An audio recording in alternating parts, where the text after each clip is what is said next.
Street vendors దుకాన్లు తీసేస్తున్నారు, చాలా కష్టపడుతున్నారు, పర్వాలేదు. కానీ దేశానికి అన్నం పెట్టే రైతన్న కోసం, ఆరుగాలం కష్టపడి పంట పండించే రైతన్న కోసం రివ్యూ చేయడానికో రైతుల కష్టాలు తీర్చడానికో ఈ ముఖ్యమంత్రి గారికి, ఈ ప్రభుత్వానికి కనీసం సమయం లేకపోవడం అనేది చాలా దురదృష్టకరం. అంటే ఈ ప్రభుత్వం రైతుల పట్ల ఏ పాటి చిత్తశుద్ధి ఉందో ఈరోజు మనకు స్పష్టంగా అర్థమవుతా ఉంది. ధాన్యపు రాశులను గాలి కొదిలేసి అందాల పోటీలతో అందాల రాసుల చుట్టూ ఈ ముఖ్యమంత్రి గారు, ఈ ప్రభుత్వం అంతా కూడా తిరుగుతూ ఉంది. ధాన్యపు రాశుల చుట్టూ తిరుగుతలేదు, అందాల రాశుల చుట్టూ తిరుగుతూ ఉంది ఈ ముఖ్యమంత్రి, ఈ ప్రభుత్వం. మీ ప్రాధాన్యత ఏంది అని అడుగుతా ఉన్నా.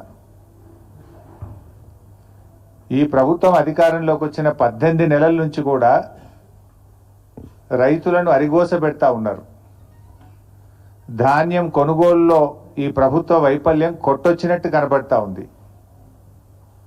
ఈ సంవత్సరం ఏం చెప్పారు? 70 లక్షల మెట్రిక్ టన్నుల వడ్లు యాసంగి పంటలో కొంటామన్నారు. ఇవాళటికి 40 లక్షల మెట్రిక్ టన్నులు దాటలేదు. రైతులకు దాదాపు 4,000 కోట్ల రూపాయలు బకాయి పడ్డది ప్రభుత్వం. అంటే కొన్నటువంటి వడ్లకు 48 గంటల్లోనే డబ్బులు ఇస్తామని ఉత్తమ్ కుమార్ రెడ్డి గారు ప్రగల్భాలు అయితే బాగా బలుకుతా ఉన్నారు.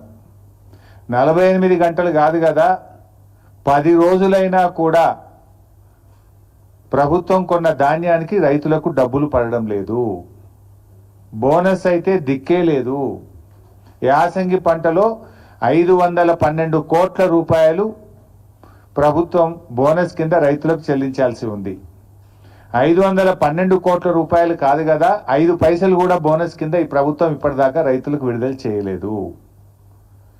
కొన్నటువంటి ధాన్యానికి కూడా 4,000 కోట్ల రూపాయలు బకాయిలు పడ్డది. మంత్రి గారేమో 48 గంటలు అంటాడు, 10 రోజులైనా ధాన్యానికి డబ్బులు రానటువంటి పరిస్థితి ఉంది. అమ్ముకోవడానికి తిప్పలే, అమ్మిన తర్వాత డబ్బులు రావడానికి కూడా రైతులు ఆ కార్యాలయాల చుట్టూ తిరుగుతూ తిప్పలు పడుతున్న పరిస్థితి ఉంది. కొనుగోలు కేంద్రాలకు వచ్చి కొనుగోలు కేంద్రాల్లో రోజుల తరబడి ఎదురు చూస్తున్నటువంటి పరిస్థితి. ఇవాళ ఒక 4 లక్షల మెట్రిక్ టన్నుల ధాన్యం కొనుగోలు కేంద్రాల్లో రోజుల తరబడి పెండింగ్లో ఉంది. కొన్నటువంటి ధాన్యం 1 లక్ష మెట్రిక్ టన్నులు మిల్లులకు పంపడానికి లారీలు లేక, మిల్లులు దించుకోక 1 లక్ష మెట్రిక్ టన్నులు మధ్యలో మిగిలిపోయింది. అంటే ఎంత ఉదాసీనంగా ఈ ప్రభుత్వం ఉంది, రైతుల పట్ల ఎంత నిర్లక్ష్యంగా ఈ ప్రభుత్వం వ్యవహరిస్తుందనడానికి ఇది స్పష్టమైనటువంటి ఉదాహరణ. అంటే పెట్టుబడి సాయం అందించడంలో జాప్యం. మీకు తెలుసు, వానకాలం రైతు బంధు అయితే కొట్టిండ్రు. యాసంగి రైతు బంధు ఇవాళటికి 3 ఎకరాలకు కూడా వేయలేదు. ఇవాళ గౌరవనీయులైన ఉప ముఖ్యమంత్రి గారు చాలా గొప్పగా చెప్పేసిండు. ఏమంటుండు?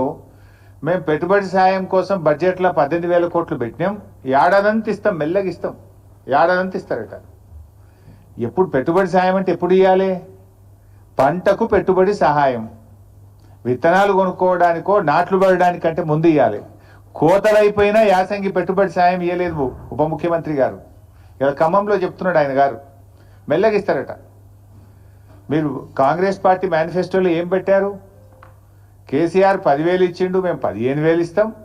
ఆ 15,000 కూడా పంట సీజన్ ప్రారంభం కాకముందే రైతుల ఖాతాల్లో వేస్తామన్నాడు. ఇప్పుడు పంట సీజన్ ప్రారంభం కాదు, పంట సీజన్ అయిపోయింది, అయినా కూడా ఇంకా ఖాతాల్లో డబ్బులు పడలే.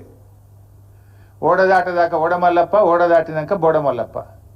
ఇది ఇంకా అసెంబ్లీ బడ్జెట్ స్పీచ్లో చెప్పింది ఈ డైలాగ్ బట్టి విక్రమార్క గారు. ఇది నీకే వర్తిస్తుంది విక్రమార్క గారు.